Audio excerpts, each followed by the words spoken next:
過ぎた季節が嘘だとしても重ねたぬくもりは嘘じゃない君が残した背中の傷跡は今もずっと甘くてだからずっと痛くて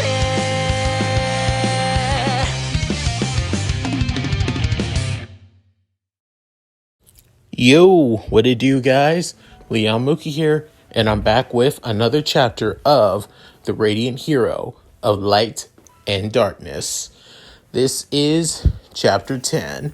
In the last part, I wanted to do a little bit of a feel-good chapter with, Dorgen meeting with his parents again, and his parents giving him a custom-made axe, as it being a mixture of his lute and his battle axe, being the guitar axe. With that, they now are heading to Elysium. So with that said, let's get into this, shall we guys? Chapter 10, The Gunslinging Mage.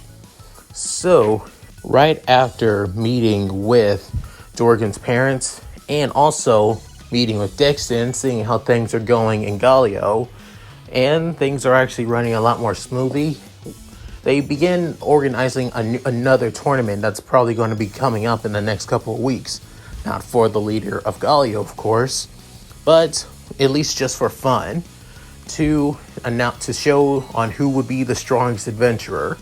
Not to the death, but just to show on who's strong, that's all.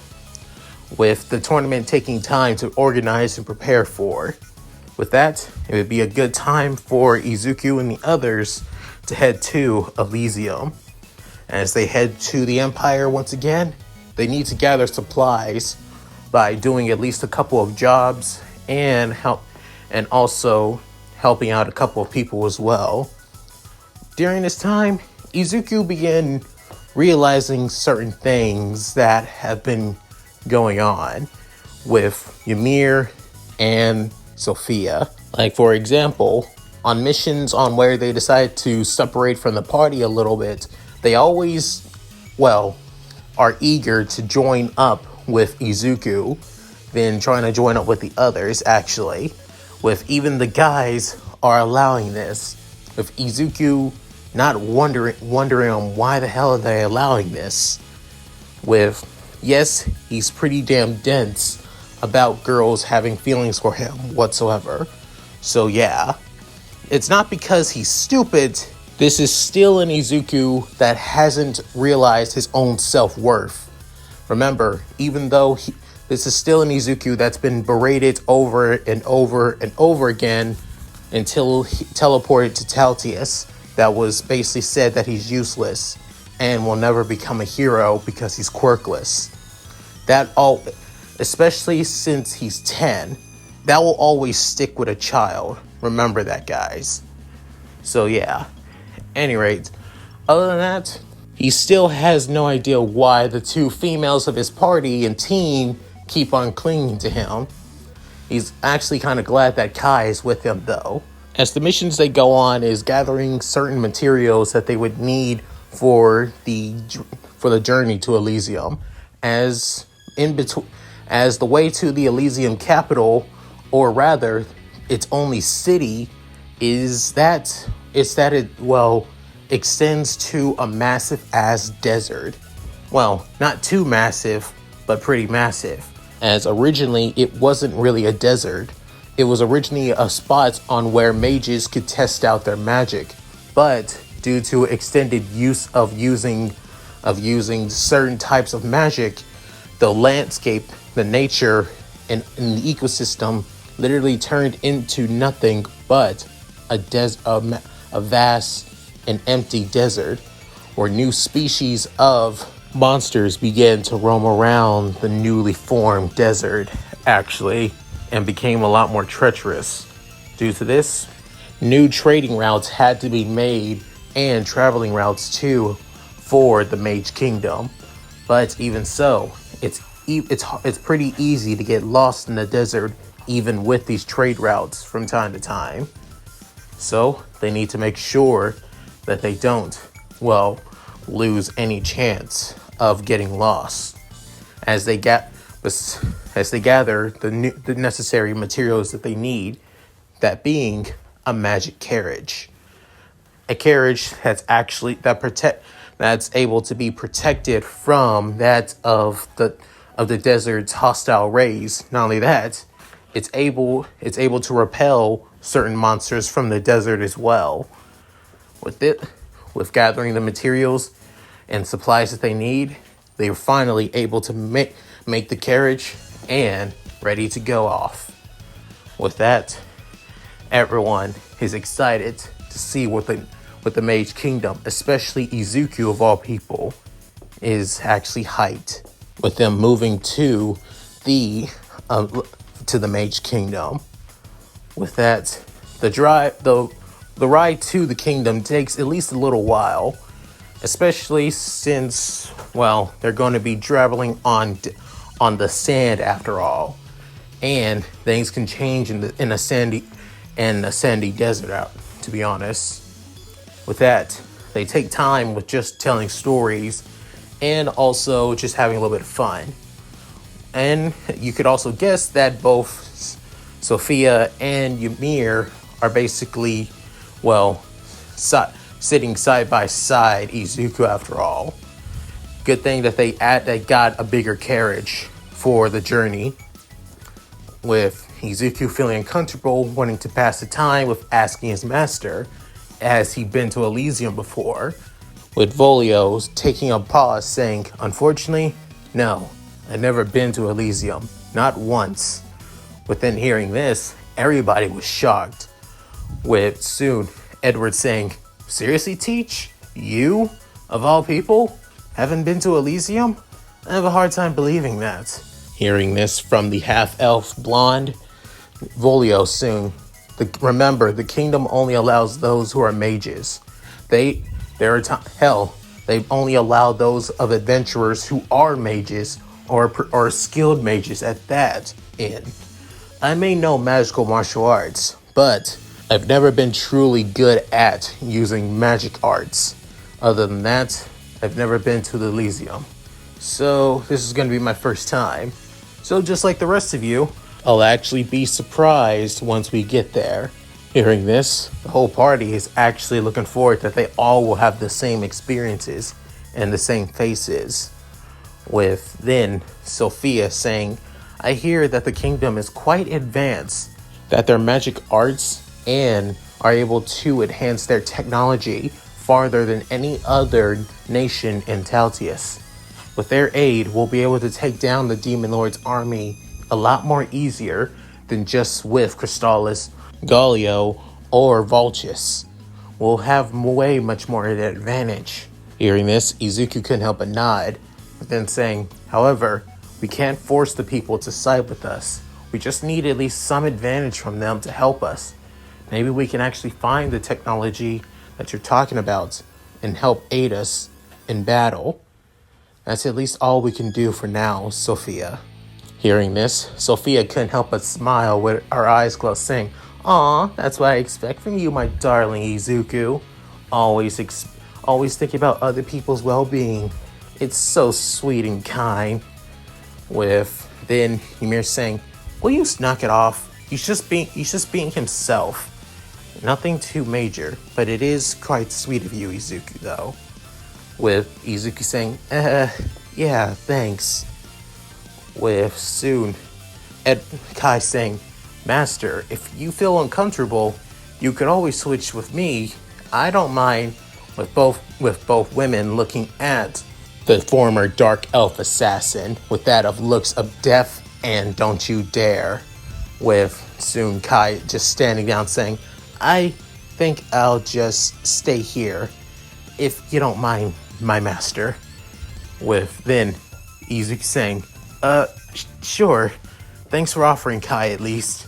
With Volio and Edward looking at each other, with the both of them shaking their heads out of pity and out of, well, just disappointment.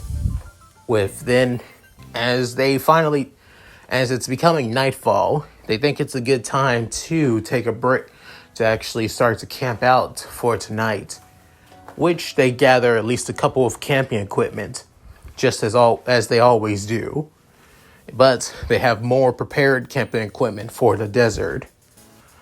With then as they spend the night under the stars, morning soon rises as the heat of the desert soon hits everybody's faces as they wake up. However, Izuku feels a lot more hotter than everyone else for two reasons, actually, as being both Ymir and Sophia clinging onto him as Izuku saying, "Why? Just why?" With Izuku noticing the others getting up as he looks at his childhood best friend, saying, "Ed, please help me, Sensei, Dorgen, Kai." With all the males of his team, from his best friend to his master, his bard companion, and his assassin servant, they all look at each other and then look back at their party leader and saying, "You're on your own." Saying, "Good luck, Izuku. I hope you don't burn up, master." Saying, "You lucky bastard, but good luck." With them walking to the carriage, while also packing up everything from their last night camping. With Izuku saying, "Why?" quietly, not to wake up the two ladies. 10 minutes later, they finally get up, with the two glaring at each other, and Izuku just getting up and saying, "I'm just gonna get my stuff back on." With that, both ladies were kind of confused, with then Izuku saying, "Okay, girls, can I ask you a question?" With then Ymir and Sophia saying, "What is it, Izuku?" With saying, "Why are you guys clinging onto me so much? It makes no sense. I mean, I'm glad you guys are trying to get closer to me, which I appreciate, but I think you're going a little too far with it, don't you think?" With both girls looking at Izuku, blinking, and then looking at each other, blinking, with soon both of them facepalm saying, "You cannot be serious, Izuku." With then Sophia saying, "Oh my god, you really are a cinnamon roll, aren't you? You are too pure for your own good." With then Izuku saying, is that an insult or a compliment?" With both ladies saying, "Both." With then them again smiling and laughing, saying, "But it makes you, you. So I guess we're just gonna have to try harder for you to notice." With then Izuku saying, "Wait, notice what?" With saying, "Oh, you'll know. You'll see." With both ladies heading back to the carriage, getting all the other camping equipment back onto it. With Izuku looking back at his two female party members and saying, "What the hell just happened?" With Edward and Volio and Dorgen, as all three of them look at Izuku and then look at each other, with Volio soon ending the silence saying, "That boy of mine is too goddamn innocent for his own good, and ignorant too when it comes to female hearts." With then Ed saying, "I'm still surprised that he hasn't noticed. I really hope this doesn't last for too damn long. I don't want to have a headache all the way to Elysium." With Dorgen saying, "Well, unlike you guys, it's kind of annoying, but hey, this is Izuku's problem, not ours." After saying that, he gets back onto the coach and telling everybody to get inside. As they continue traveling from days to nights, as it becomes quite the journey, they do face against a couple of monsters, being some that of, well, monsters known as sand sharks, scavenge furies that almost look like demonic, well, vultures, and a living cactus that looks like a certain video game mascot from a company known to make RPGs, for example, which it almost ended up killing them, which they made sure to run away from. However, other than that experience, they're getting closer and closer to Elysium as they begin to camp out one more time. With then Izuku saying, looks like we're getting closer and closer to the capital. I can actually feel the magic levels getting closer. With then Ymir saying, yeah, I've been noticing that too. Seriously, whatever Elysium looks like, it must be beautiful and amazing if it's basically a kingdom composed of mages. With then Volio saying, during my time as the champion and leader of Galio, Elysium was a country composed of only mages. They say 600 years ago, many mages began wanting to test out new ways to develop magic, new ways to survive and live on Taltius, to improve their skills in both day-to-day lives and also warfare as well. But due to, Crystallis and Seraphim Faithful restricting certain types of magic uses, many mages felt like their creativity and their ability to improve themselves, especially the lives of people of Taltius. However, so many mages from from other countries all across the planet basically congregated to the northern area of Taltius. There, they began to test out their theories on their magical arts. They also began to improve on existing arts as well, and not only that, began sharing theories amongst each other to help one another. They were even able to develop new technology by relying on adventurers to help them as well. And in due time, the mages that all worked together created their own small town, a community of mages. But not only that, as years turned into centuries, the small town turned into a vast city and now became part of a nation. That being Elysium. Izuku finished Volio's word with saying, yeah, that's all I know though. After that, however, because of the country becoming so advanced, due to not being restricted by other countries' rules of how to use magic arts, many soldiers, adventurers, mercenaries all came to the new country, wanting to know their secrets about the Mage Kingdom, so the other countries could have the upper hand for them.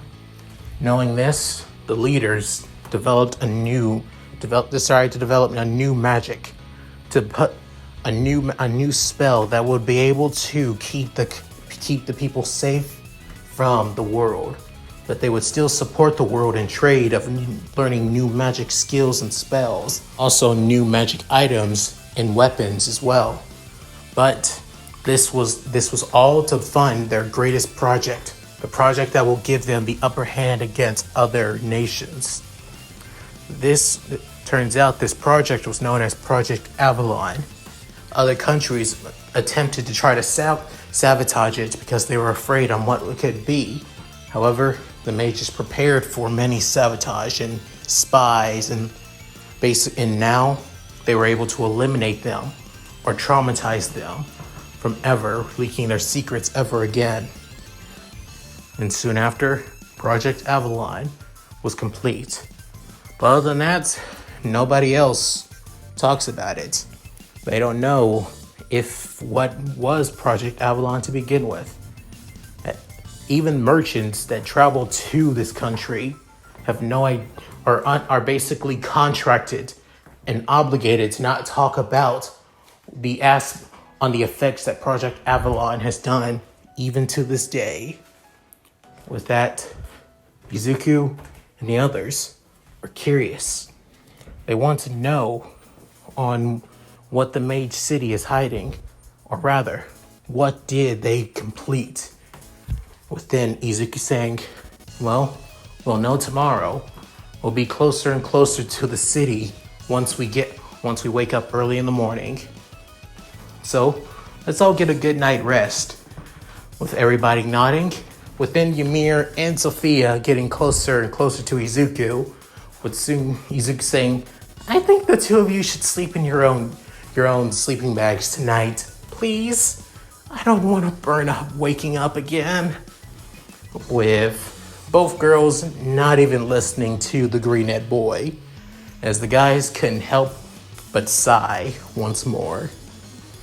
Waking up from another uncomfortable moment, everyone soon gets on the carriage and heads to Elysium.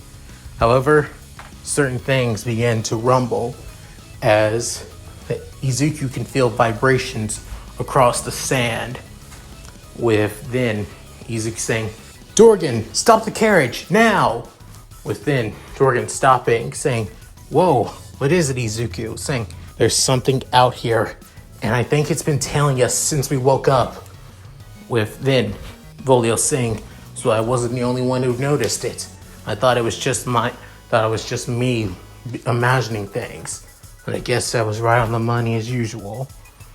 With then Sophia and Ymir grabbing their weapons alongside Kai and Edward as well, as they get out of the cart, with Izuku preparing his twin swords.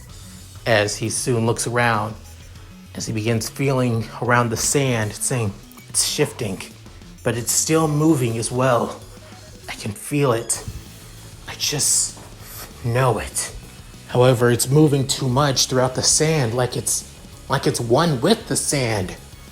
Within hearing this, Ymir soon prepares her own magic art as she begins to chant, Oh Mana, please give me and my friends the ability to see all life creatures. Magical art, life essence. As soon a pulse of mana begins flowing through everyone's body, through their eyes, as they begin sensing a lot of mana through the earth, as it being multiple monsters like sand sharks. And however, they sense one pressure, and it's huge, like really, really huge. With then seeing the pressure, as Kai saying, Master, if you would like, I could take it down for you if you wish. With then Izuku saying, no. If we go after it now, who knows, it might be luring us to a trap. With then Volio saying, good eye, Izuku. After all, it could be a tyrant monster. With then Sophia saying, just our luck. As soon as we try to ride to the capital, we soon run into a tyrant. Of all things. With then Dorgen saying, well, at least we'll be prepared. And it gives me enough time to finally break in my new axe guitar. Within Edward saying, you never even got a chance to fully break it in. You only got to kill at least only a few monsters until we finish them off. Within Dorgen saying, don't remind me, brat. With soon Izuku saying, then we'll draw it out to the surface. With soon he prepares one of his magical martial arts, saying, magical martial art, Tempest Slash! As soon he creates two shockwave slash made out of pure wind magic from his sword, all the way to where the massive pressure of mana comes out. As soon an explosion goes off, as sand begins erupting from the sky, as then a giant monster that looks like that of a mixture of a dragon and a sand shark comes out. Within Izuku saying, holy shit, look at that thing! Within everybody looking at the green-eyed boy saying, Izuku, did you just say shit? Not the time, guys! As the giant monster soon shows itself to our heroes and group. Within Volio noticed the features of the creature as saying, wait a minute, that's not a tyrant sand shark, that's a dragonic sand serpent. With then everybody looking at the beast human old man, within Dorgen saying, wait, you're saying it's that dragonic sand serpent? With soon Ymir saying, I'm not really good when it comes to monsters. What the hell is that? What the hell is that actually? With soon, Sophia began explaining that this creature is basically a man-made creature from that of years and years of magic art testing around the ecosystem, causing many of the monsters and creatures nearby to merge into something way deeper to make sure that it's able to survive in an ecosystem like this. A dragonic sand shark is a mixture of a dragon, a sand shark, and an earth serpent. Now, it's basically one of the most dangerous creatures in this area, and the worst part is, we ran into one. With that, Izuki saying, damn it. Hey, Sensei, you think we could beat this thing? Saying, I'm pretty sure we can, but make sure you're prepared to lose a limb or two. Within hearing that, Izuku grits his teeth, and that's a fear, frustration, and also excitement. Saying, all right then, let everyone ready? With then everybody screaming, yeah. After saying that, the team runs to the newly formed creature of survival as it soon rushes at our heroes. Within Izuku and Volio long began taking the lead as they would act as the distractions to keep the new dragonic monster at bay. With that, Dorgen begins preparing his own martial art as he prepares magical martial art, Earth Wave Blast! As soon he sends a pulse of earth energy through the ground. After then, he gets the monster's attention as he begins waving, saying, hello there. With that, the monster soon rushes at the half-elf, half-dwarf bard. Within, he switches around from axe and begins to play it like a guitar, saying, here we go. As soon, he begins strumming a little bit before saying, magical martial arts, song art, magma burst. As then, he begins playing the guitar aggressively, with then Dorgen unleashing a blast of volcanic magical energy right at the creature, as it's soon stunned in pain. Within, Kai and Edward began jumping onto the creature as they begin sending barrages of their own martial arts into the monster, as dealing dozens of damage. However, it's more of bug bites as he begins to catch his breath, knocking off the two elves. With then seeing Kai, he was about to chomp down on the dark elf before a blast of ice soon hit the creature. With then looking at the arch-demonic woman Sophia as saying, yoo-hoo, up here, sweetie. With then she preparing another magical art as she begins chanting, saying, magical art, winds gather around me and send my foe into a vortex of bladed winds. Magical art, vortex saber! As then she creates a powerful gust of wind circling around the dragonic sand shark serpent, with then getting overwhelmed by winds cutting right through its hard and rough skin before Sophia saying, Ymir, do it now! With Ymir preparing her own magical art as it being her trademark, as she's already in her drive art mode, as it being her burning drive, as all her fire spells are basically 10 times more powerful than they were before, temporarily, as she begins chanting her own magical art. Flames gather around me, destroy my enemy to cinders, and burn all those who stand in my path. Plus ultra art, it Phoenix Inferno! As soon she unleashes a powerful flaming bird from her staff. As it's so big, it creates a powerful wave of pure fire down onto onto the giant monster. As then it begins getting burned, but by also with the increase of the winds as well, they're now able to finally put down the creature as it's continue being sliced up by the winds and also burning alive as well. With that, the creature now is unable to move. With then Sophia soon gets out of her burning drive and soon sits onto the sandy area. With then Izuku walking over to one of his first friends and offers a hand, saying, "Thanks, Izu." With then Izuku shaking his head, saying, "I should be thanking you, Ymir," helping her stand up. Soon the others began gathering around the two, with soon Edward saying, "I can't believe we defeated one of the most powerful creatures in the desert. Holy shit! I feel like I can go after the strongest creature in the world. Hell, I feel like I could take down the demon lord." With then everybody looking at the half elf, saying, Okay, I'm just being arrogant right now. Even I noticed that.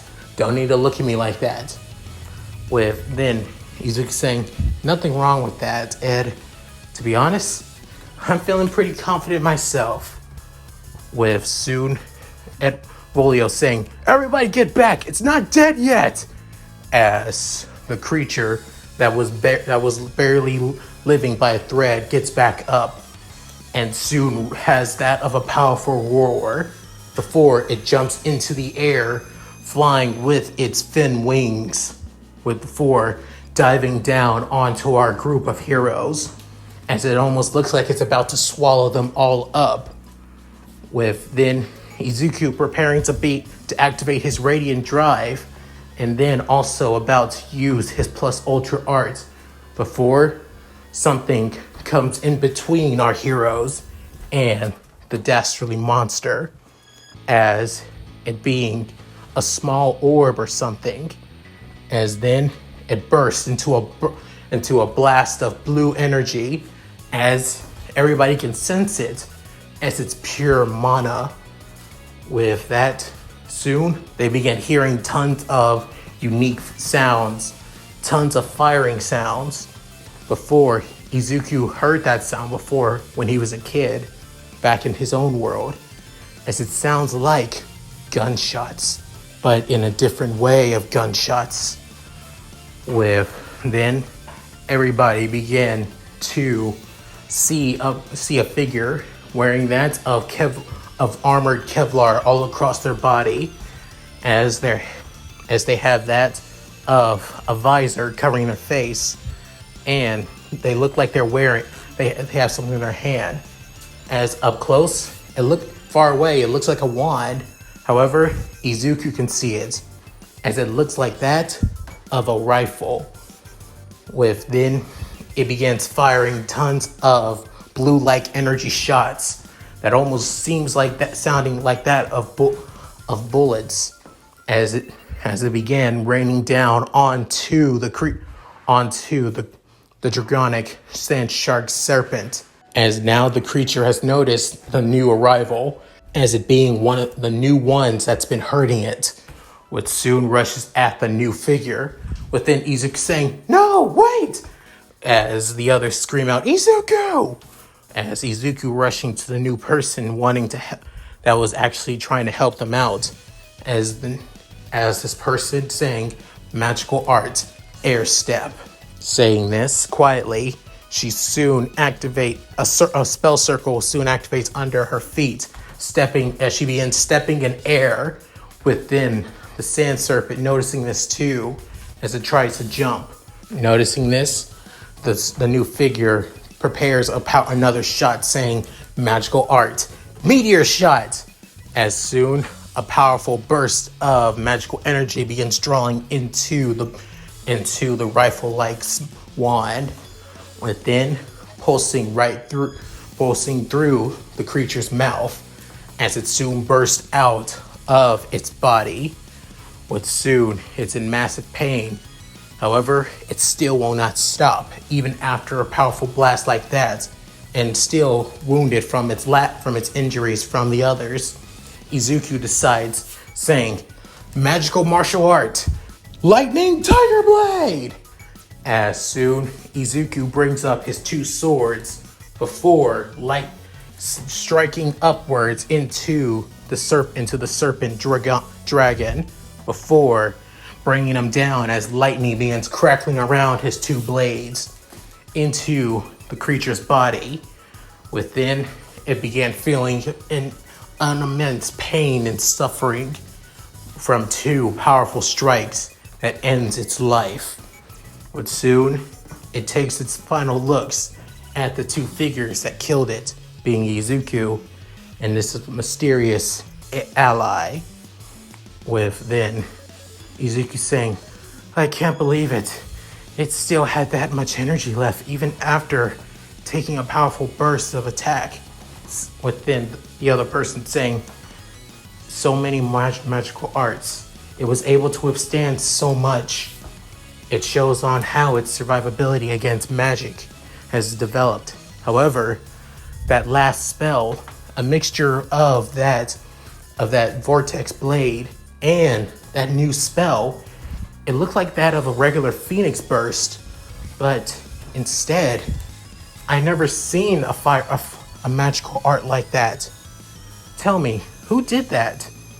With soon, Izuku points at Ymir, with Ymir raising her hand saying, "That would be me."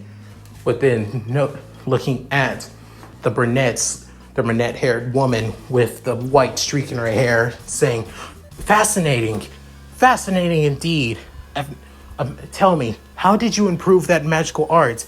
Actually, tell me, how did you improve a certain Phoenix Burst spell and turn it into something that powerful and beautiful, merging into that of the Vortex Blade spell?"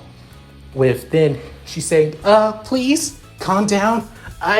You're asking me so many questions that I barely know. It was just a combo attack, right, Sophia?" With then asking the demonic woman, saying, "Yeah, it was no biggie. It was just a mixture of adding wind magic with fire magic. Not only that, it was just her plus ultra art.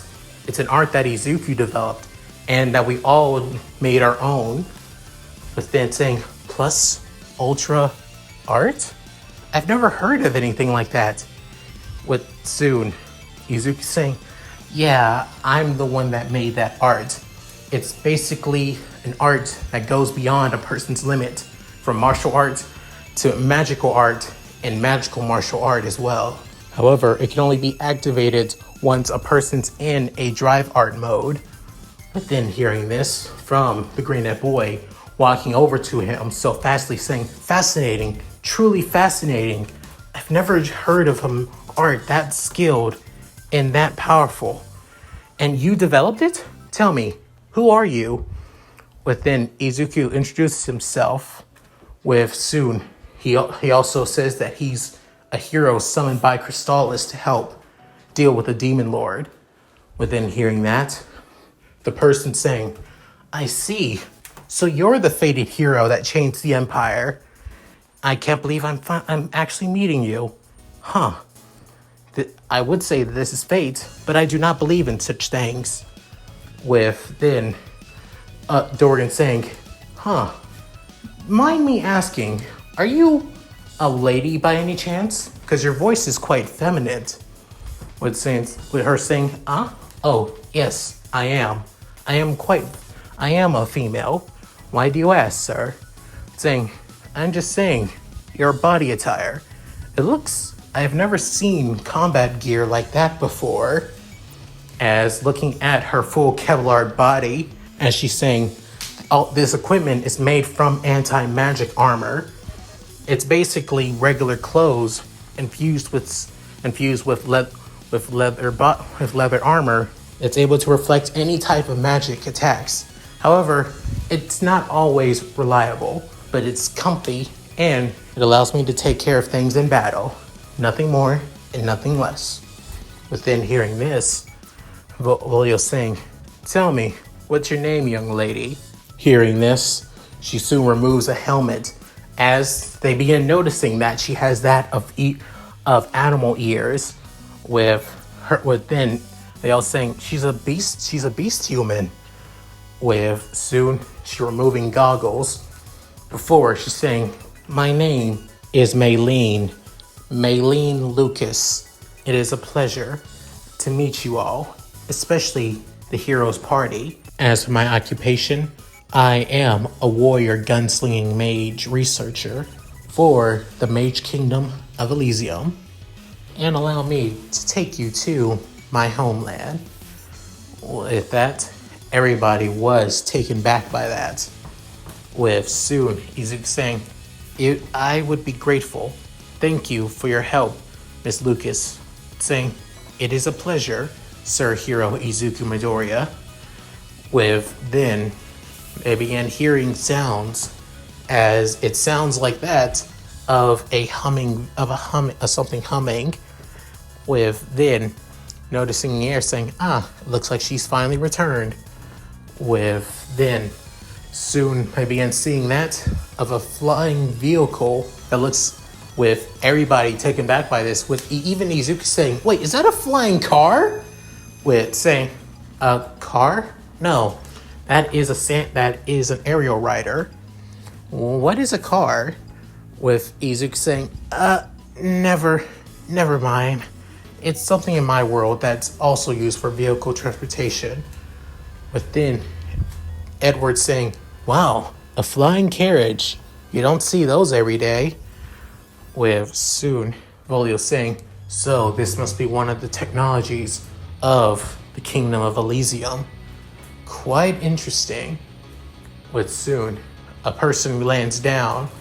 With then soon as the noise soon dies down, the person stands up saying, "Hey, big sis, did you finally finish your research on the creatures around here?"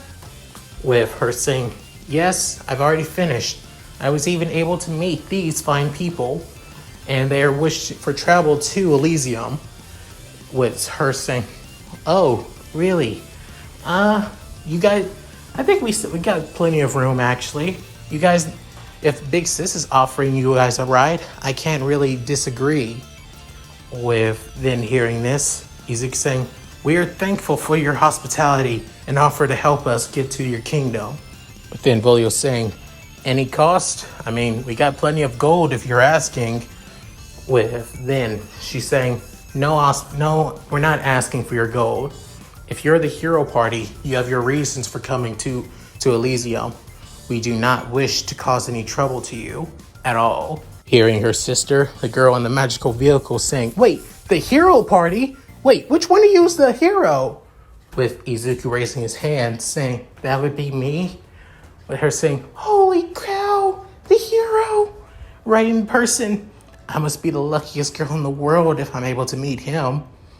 With then Izuku saying, "I really guess I'm a celebrity after what I did in the Empire, right?" With then Sophia saying, "Yeah, Izuku, of course you're a celebrity.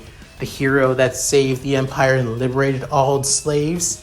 You would be quite the commodity after 2 years, after all." With Izuku blushing quite a bit, with Sophia really, really close to him. With soon Ymir saying, "I really want to burn her." With then Kai saying, Lady Ymir, we just took care of one of the dangerous creature in this entire area, and you were actually glad that she helped you out. Now you want to end her life? I do not understand."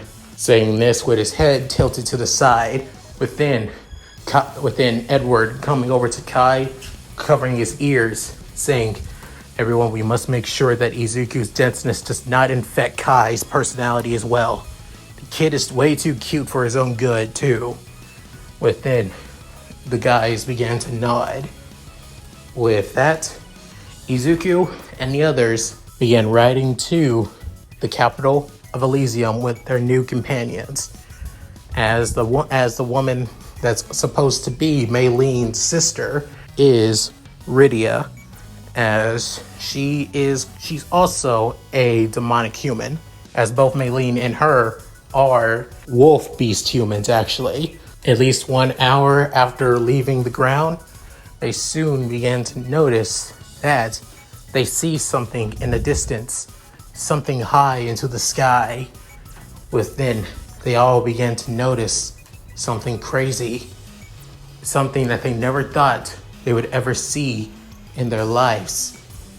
With even Izuku was really taken back by this, as the sights almost reminded him of a place in his homeland, a place known as Island, as they see a floating city in the sky. Within, Maylene removing her armor as she's saying, "Ladies and gentlemen of the hero party, I welcome you to the kingdom of Elysium, the kingdom of mages, and the city in the sky." With that, everybody breath was taken seeing the sights. And that's it. Thank you guys for watching. Hope you enjoyed the video. Please tell me what you guys think in the comments below. I'd love to read them. Also, I hope you guys enjoyed Izuku's newest party member, being Maylene, actually. And the story of Elysium will truly begin in the next chapter. So, if you guys like this, please like and subscribe. And also hit that bell notification to keep up to date with my videos when I upload on this channel. Also, check out my Discord, gaming channel, main channel, and Patreon. All links will be in the description below. So, with all that said, this is Liam Mookie, signing out. Later, guys, and take care.